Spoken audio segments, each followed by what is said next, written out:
this is an iHeart podcast. Guaranteed human.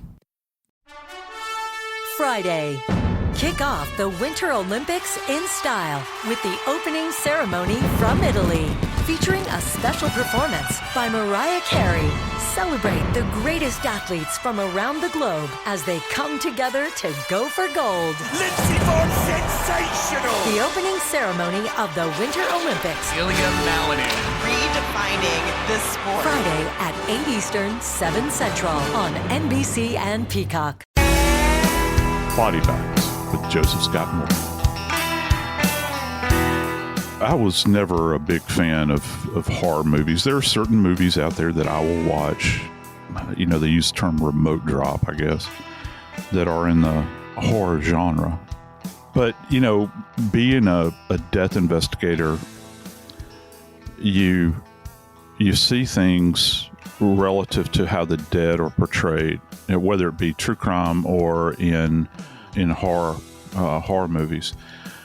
Some things they get right, most of the time they get wrong. But aren't we so influenced as a society by terms, things that we think we are familiar with? And it translates into the general public, even, you know, when it comes to someone like me that talks about death day in and day out. There is no one size fits all when it comes to terms. They're varied. They can be varied regionally. They can be varied by country or worldwide. But today we're going to talk a little bit about rigor mortis. Some people call it rigor mortis. But we do know this. It sets in only after you're dead.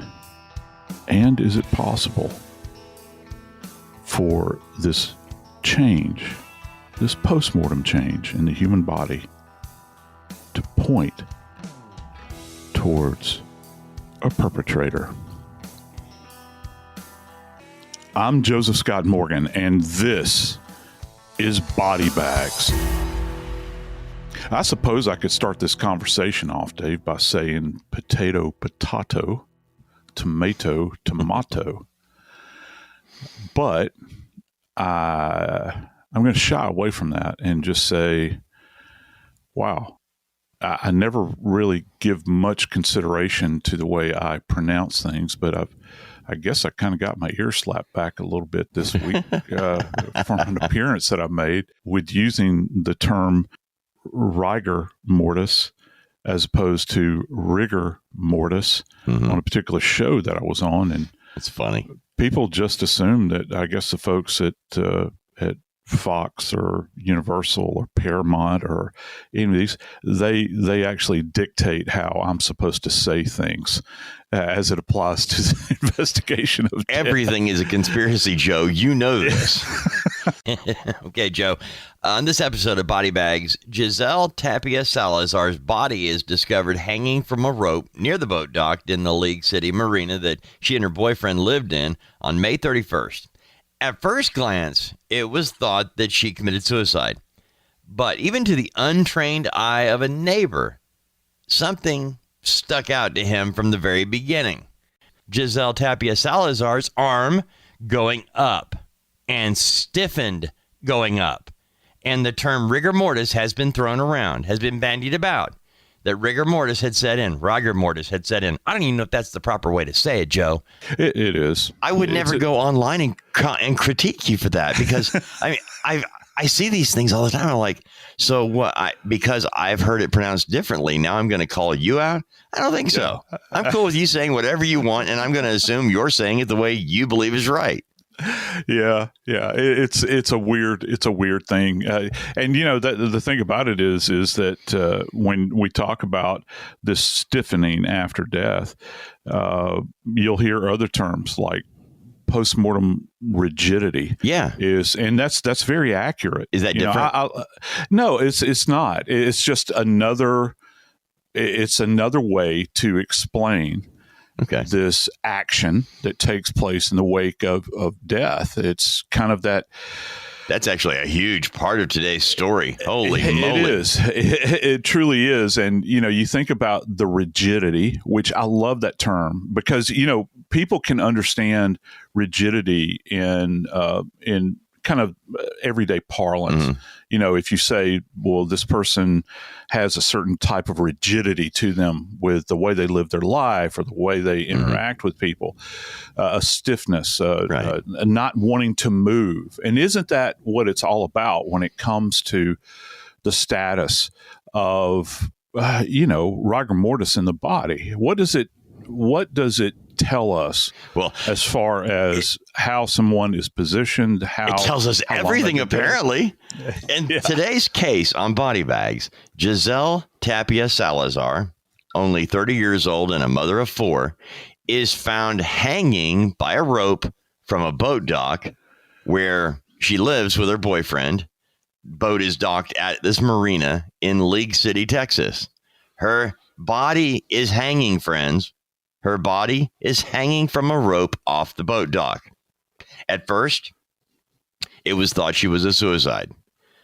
But rigor mortis, post, what did you call it? Post what? Rigidity? Yeah, post-mortem rigidity. Okay. All right. I don't want to be flippant here. No. But the bottom line, it was the position of her arm being stiff by people who don't know what they're talking about. Just somebody saw her body. It was actually a neighbor in the marina, saw her body hanging from a rope and immediately went, her body was already really stiff and her arm was in a position that was not natural. Yeah. This is from just a neighbor, Joe. Not an expert. The person walks out and sees her body and immediately, I talk about this periodically. And if you don't follow me on Instagram, most of the stuff I put up on Instagram is either, recently a lot of CrimeCon stuff, but it's generally me and my beautiful bride, Kim, out on the river near our home, taking pictures of arguably, as far as I'm concerned, one of the most beautiful locations in the United States on our old boat. And we have a mooring area. We have a dock in this old kind of broken down marina that is very, very dear to me. It's not fancy schmancy or anything. It's just a place where we keep our boat and live our life. It's our happy place.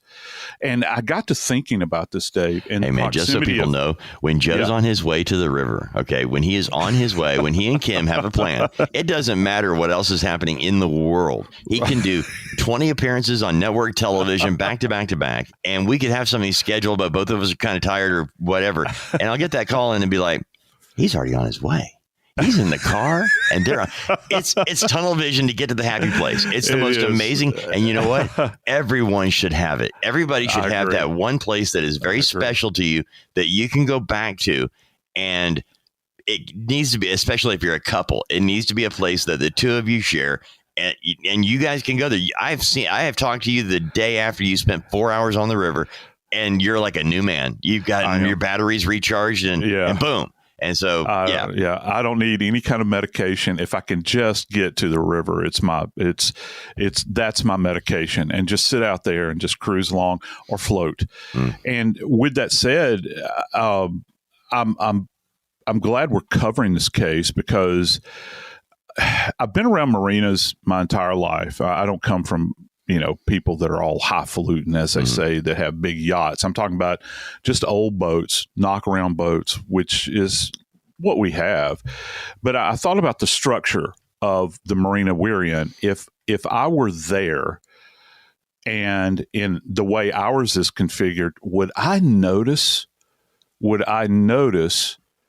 a woman hanging and partially in the water, which is super bizarre to me, and her arm. And the only thing I can really imagine here is that her arm is in a position so that if you'll just think of maybe the Statue of Liberty with the torch extended up in the air, perhaps. But Dave, one of the things that has been stated about this case is that I think the witness said that her arm was twisted in an unusual fashion or manner. And when you're an investigator and you go out to the scene and you begin to interview people that are witnesses, or what we refer to in death investigation as finders, those individuals that actually find the body, which is a unique category in and of itself. We haven't really talked about that because those are first impressions. Mm-hmm. How are they interpreting this? It's kind of like Riger and Rigger. Right. How are you interpreting this? What are you seeing? And how does this play into what happened in not the postmortem state, but in the antemortem state? That she would be in such kind of a twisted position and her arm extended upwards. Why in this manner? Why would her arm be above her head? And I think the answer does actually rest in the idea of postmortem changes here. When you think about postmortem rigidity, the dead cannot extend their arms. They can't. And that's a rather obvious statement, but it has to be something that had occurred prior to this event in order to get her arm up in the air, unless it was bound that way in some manner specifically. But it doesn't sound like that in this case, Dave. Well, you mentioned the finder, Christian Allen is the fellow's name, and he also lives there at the marina. And I've been looking at pictures of the marina to look at the layout and to see what dock was she hanging. And to be honest with you, I feel dirty doing that because all I can be honest with you think about is her 4 children who are seeing their mother plastered all over the news, and they don't believe she killed herself. Her sister doesn't believe she killed herself. And you have this guy that found her saying, I don't think that didn't look natural. The guy that found her body just didn't look natural, even though he may never have seen a dead body in his life. Most of us know if you were to, or no, I'm going to take that back, because to use a generality to say most of us know anything is ridiculous, because most of us don't know. We know what we've heard, we know what we've been told, or we know what we saw on TV or in movies. Separating all of that, I guess my thought was, if you were to hang yourself, that the rope is around your neck, you fall off a chair, or you slowly allow it to strangle you, however it works, but that in that process of dying, you would be, unless your neck snapped immediately, which would make you dead quickly, or strangling, but your arms would be down by your side, because you would be in the throes of death and they would be limp, and that's how you would die. Yes, it's the physical world that we live in. So much of this stuff is dictated by the environment which we're in, postmortem changes and all this sort of thing. And look, the biggest thing I think is probably gravity. Right. That sounds rather obvious, but truly it is, because without that animation that we have in life, where, we control the movements at our shoulder, at our elbow, our wrist, our fingers, all those sorts of things. Absent that, our brain firing, even at an autonomic, level, we have to think about, well, what could have brought this about? But I can tell you this. I think that the nature of this case, which, by the way, I believe is the only case that I have ever heard of like this, where I have a body that is suspended at a marina and it appears to be partially out of the water, but yet partially submerged, might be the most bizarre hanging case that I've ever heard of. Friday. Kick off the Winter Olympics in style with the opening ceremony from Italy, featuring a special performance by Mariah Carey. Celebrate the greatest athletes from around the globe as they come together to go for gold. Lindsey Vonn, sensational! The opening ceremony of the Winter Olympics. Ilya Malinin. Redefining the sport. Friday at 8 Eastern, 7 Central on NBC and Peacock.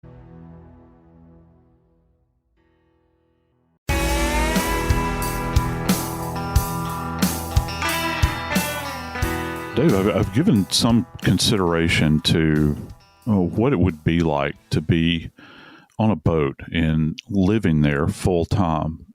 Many people might think that, they have their boat, it's anchored off somewhere, and yeah, that's all cool and romantic if you have that kind of boat. But if you're living on a smaller vessel, you have to have access to water, electricity, bathroom facilities, those sorts of things. And they say that this young lady was living at the boat, but yet she's got 4 kids. And I do know that there's tight quarters on a boat. So how do you live on a boat? You have a boyfriend and you got 4 kids. Am I missing something here? Well, no. And you know what, Joe? Regardless of situation and circumstances, nobody deserves to die like at the hand of another. Right. In this case, and I want to be very careful because you and I both have learned over the years with Nancy, Grace, she is all about the victim. And by the way, for those of you who don't know or what, she is really true to that. Yeah, she is. She doesn't mess around with that. The victim is the victim. She doesn't. It's a sacred thing to her. Mm-hmm, it is. And in this particular case, what I did is I've been looking at the family dynamic because you do have 4 children. She's 30 years old. So the children are going to be young. Now, just to get an idea here of our victim, Giselle Tapia-Salazar was 30 years old, 4 children. She was the baby in a family of 6 children. So she's got 5 older brothers and sisters. And she was that child everybody looked at in the family and really just looked at. That's every family has a star, and she was the star of the family. And I'm reading what was written about this, and you're right. Being on a boat in a boat slip, not a dynamic, not a great place to have 4 children on a boat. You don't have amenities like a bathroom right there on the boat or what have you. So it's inconvenient living.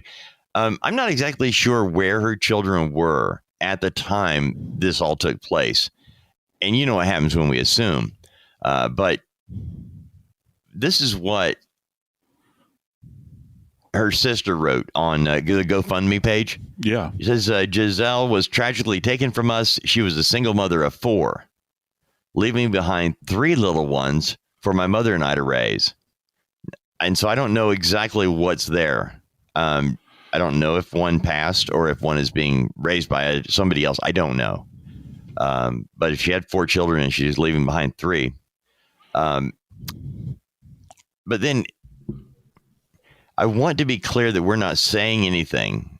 I'm just sharing what was written about her. We're not saying that she was the victim of domestic violence, but in the GoFundMe that's been set up to help pay for her funeral expenses and care for the children and what have you, Giselle always looked for the best in people, even when they didn't deserve her kindness.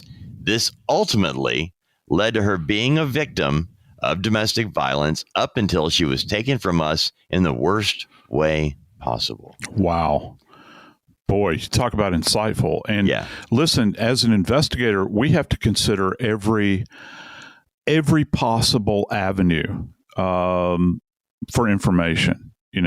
We're seeking it out. Sometimes you literally do a word picture here. You feel like you're the rat in the maze. Oh, wow. And you're searching, and sometimes I don't want to carry this analogy too far, but literally you do run into dead ends. Right. But you still have to go down those paths and explore this thing.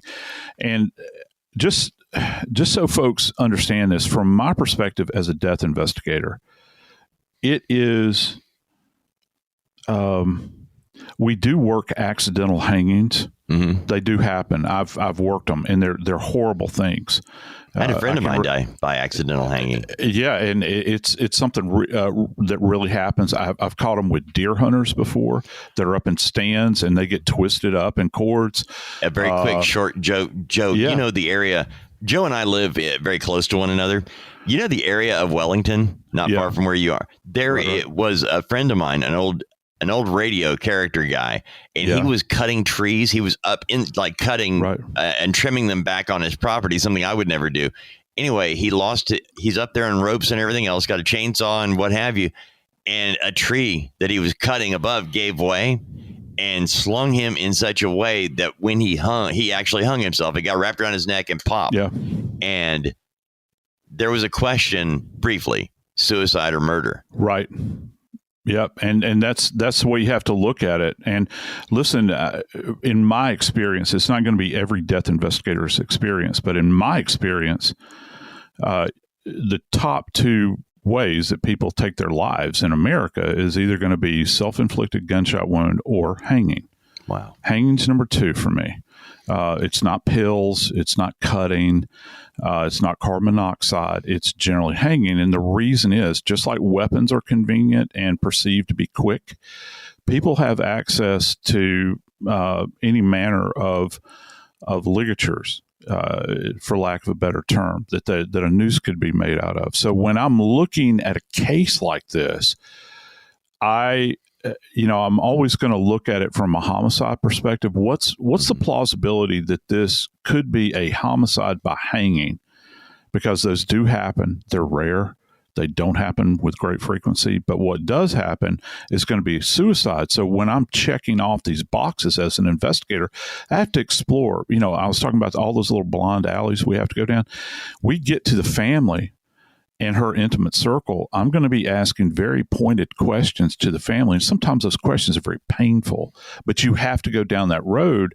You want to know what the victim's status was mentally.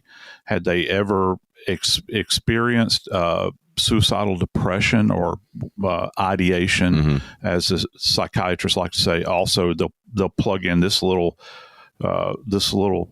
caveat to it as well. It's not just ideation, but it's also listen to this term, vocalization, which means that they think about it and they say it.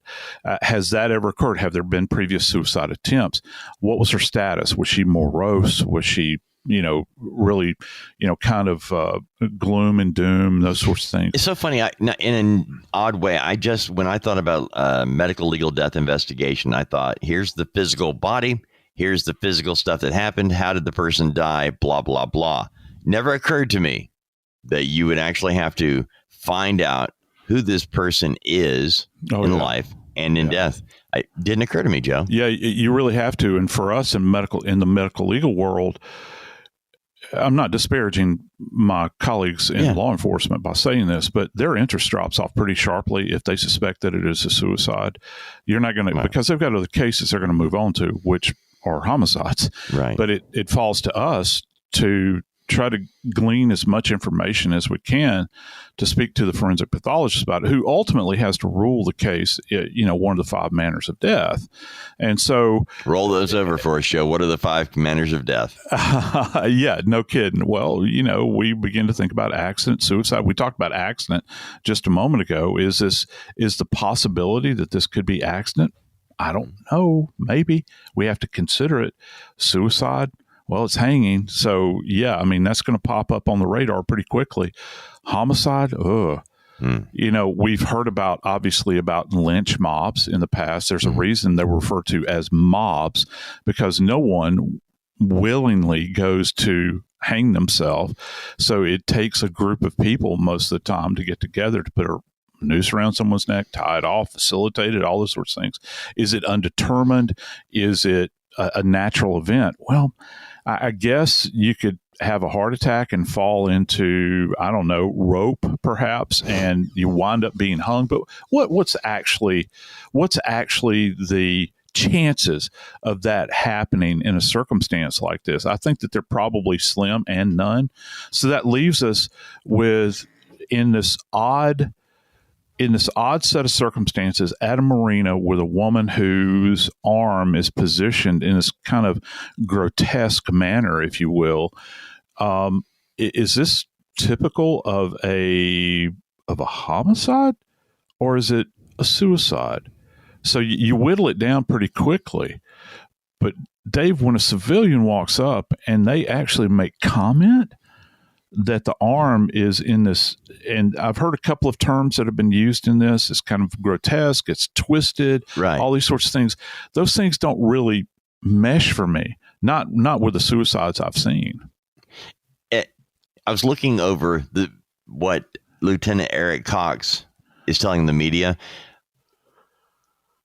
And I'm not saying this like the guy was seeking out cameras. It's just, this is a fairly small area, League City, Texas. It's at a marina, a very small area where you do have people living on boats and things. They might not think of being in a state campground area, you know, where you go and you pull your trailer in and they have a general area where for bathing and things like that. And you do get to know your neighbors because you're living a unique, different lifestyle. And in this case, Christian Allen finds the body and he says, the arm was not right. And Lieutenant Eric Cox is explaining this to all the media. He's saying that her arm was fixed in a rigid position, suspended in the air. And he, direct quote, we believe she probably passed away with her arm extended up above her head like that. And then rigor mortis had set in prior to her being placed like that. Talking about the way she was found. Wow. Joe, that would take a lot to move dead weight, stiffened out. Yes. And dead weight, I mean that just... No, you're absolutely... There's a reason people use that term. You're getting no help. No, you're not. You're not. You know, if somebody, and we all remember being kids and people picking us up, or you know, maybe you picked your kids up, you don't realize that they're actually helping you with the way, you know, you think about jump and grab. Oh boy, yeah. Oh, my back. Yeah. But you think about, you know, them clinging to you. The dead don't cling to anything; they are dead weight. And here's the problem for the investigators. They're going to look at this just like you did, Dave, and they're going to say, is it possible? Is it possible that maybe she died in another location and that she was placed here approximating the boat where she was living with her boyfriend? And was there only one person involved in this? I think the big question is this a staged suicide?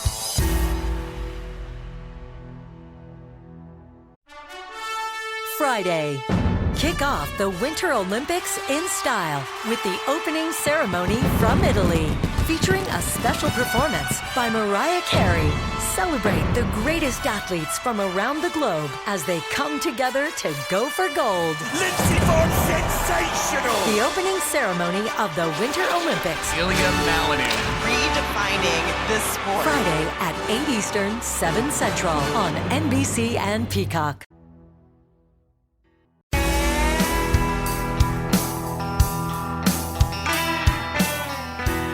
Staging. I've heard this term for years and years, and people have this tremendous fear of it from an investigative standpoint. I know I do, because I really wonder over the years, Dave, how many cases did I miss? What was out there that I missed because I believed what my lying eyes were telling me at that particular moment in time, and I just went with that narrative that I saw before me, instead of being as objective as I could have been in a particular situation. I wasn't necessarily. And so when you have the term staged come into a conversation as it applies to a death, you have to think about, well, they have to, if this was a staged death, what did they miss? And here's why. I was kind of contemplating this before we were going to chat today, and I wanted to throw this out to you and just tell me from a perspective of a non-death investigator, what do you think about this? If you're going to stage a death, okay? If you're going to stage a death, first off, you have to commit potentially a homicide. How skilled are you at committing a homicide? I don't know too many people that are, because even with a standard homicide, you're going to miss something. You're going to screw up somehow. It always happens. There are no perfect homicides. But you get the bright idea in your mind. Okay, well, not only am I going to kill somebody, now I'm going to add another technical layer to this. And I'm going to try to make it look like something other than what it was. It's not just enough to have killed them and left them there. No, I'm going to take a whole bunch of other evidence that I've created now, because I'm manipulating the body, I'm changing the environment, all these other things that plays into it. And you might think that you're deceiving people, but all along you're creating more evidence. So you begin to see kind of why you can actually go for week-long seminars, Dave, and they're out there on staged deaths, where you're going to sit in a classroom for 40 hours and learn about staging, which is quite amazing. People are really, they're worried about it as investigators because they're afraid they're going to miss something. Well, all right, Joe, you and I have talked about security cameras, surveillance cameras, video that is available on almost every street corner in America, every building, it seems. And when a crime is committed, it's one of the first things we go to look for. Was there any kind of security? And at a marina, yeah, they're going to have video. Oh, boy, they do. Yeah. And if you have a boat, yeah, you're going to actually have cameras. Well, here's the scoop. There were cameras, but they were powered off. The nearby security cameras have been powered off, turned in a different direction during the time of the victim's death. How odd is that? Somebody living there would know, hey, that's a security camera pointed right here covering my end. Oh, wait a minute. It's not pointed in the right direction anymore. Now, I need to add something here. The boyfriend that she was living with, James Hart, immediately makes this all about him. I went back and looked at his comments because he said, this is the worst thing that's ever happened to me. And I'm thinking, yeah, she was your girlfriend and you were living together on a boat, but she has 4 children. She has family that cares and loves her. And it's the worst thing that happened to you. That's step 1. Step 2 is this, Joe. Immediately, the guy that finds the body, Christian Allen, says, something's really bad here. It did not happen this way. According to Hart, Giselle left the boat sometime after midnight to go to the bathroom and never returned.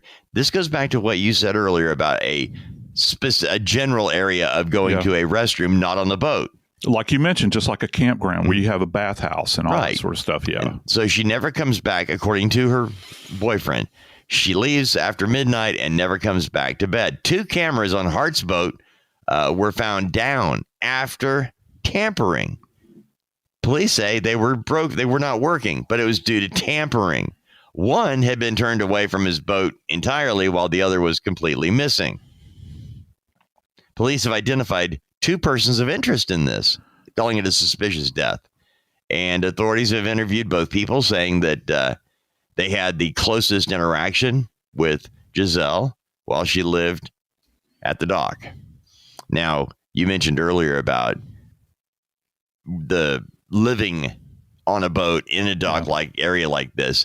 Not a whole lot of run-around room. So the 4 children were not staying with her on the boat, apparently. I'm just saying apparently because that isn't addressed in any of the information I've been able to glean from this so far. I'll find out and follow up, but thankfully they weren't there to see their mother hanging from the side of the dock with her arm extended out like she, But the other part of it, as you mentioned, you've never heard of a hanging where the person was partially submerged.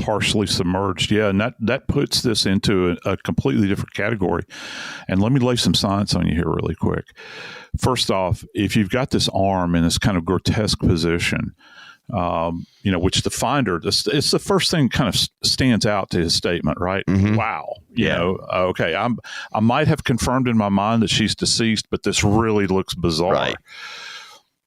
Well, we've talked about rigor, right? Okay. Yeah. Well, we'll talk about one more thing. We'll talk about post-mortem lividity here, because you know what happens. And when we say post-mortem lividity, or livor mortis or liver mortis. Some people pronounce it that way. Blood is drawn down by gravity. Okay. It's going to settle to the lowest point. Do you know, with suspended hangings, one of the things we see, and we think about suspension, blood will go to the ankles and to the wrist and the fingertips and the feet if they're completely suspended. And they'll swell, their hands will swell because of this engorgement, if you will, of blood in those vessels. And you have this distinct, deep color purple that you see that gives you the impression it's the same shade many times as an eggplant, just to give you that idea. The weird thing about it, Dave, is that if someone dies in the water, post-mortem lividity in an aquatic environment doesn't distribute like it does in a non-aquatic environment. And the reason is, think about the dead man's float. Okay, how when you're a kid, you get in the pool and your arms just kind of hang, your face is down, that sort of thing. Well, gravity doesn't have the same effect in water as it does on dry land. So you're going to get this real kind of spotty, diffuse looking kind of presentation of livor mortis. And it's because if the body is kind of floating like that, the whole sequencing of this is going to be it's going to appear odd if you've never seen it. And the reason this is important, just like the rigor, is that you have stiffening of the body going on. Well, arms don't stiffen above the head, okay, in our world. If you fall down face down, I hate the term face down because a lot of things can be implied by that. In a prone position is the term we prefer to use. And you're laying on your tummy, arm extended above your head, okay? And you're left to lay there for a period of time.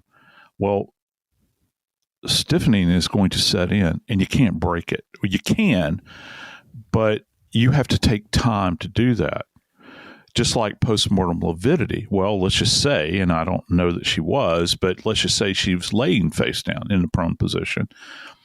Lividity is going to seek the anterior aspect of the body, the front of the body, because gravity is pulling the blood down. Well, if you're in an aquatic environment and post-mortem lividity is still setting in, it's going to be this weird, diffuse kind of thing. But if it happened on land and it's fixed, you can't undo that, because now those little vessels have burst into that soft interstitial tissue. You can't rearrange it, dude. It's there. And so it will be set in. So when I've heard this term staging relative to this case several times in various reports, they're seeing something here, Dave, with the stiffening. And I think that they're probably seeing something with post-mortem lividity. And here's the biggest thing, because generally this is what people are trying to cover up when they use a staged hanging. There is probably trauma to this neck. And, you know, these individuals out there might think that, well, if I wrap, and I don't know that this has happened, but if I wrap my hands around a person's throat and squeeze the life, as it were, out of them, and then I'll put a rope around their neck and it'll look like hanging. It doesn't look like hanging. You've got a rope furrow that comes along with hanging, because gravity, again, is pulling in a suspension. It's pulling it down, and you actually get a feature with hanging that I think we've discussed before that's called tenting feature. And not T-I-N-T, but T-E-N-T, like pup tent. You have the rope comes to an apex behind the head, and it creates a furrow. It creates a furrow that's very distinctive. So if you have, say, somebody that has been, here's another word that people kind of reverse, has been garroted or garroted, where they have a ligature wrapped around their neck as a tool for homicide. That rope is running parallel to their shoulders.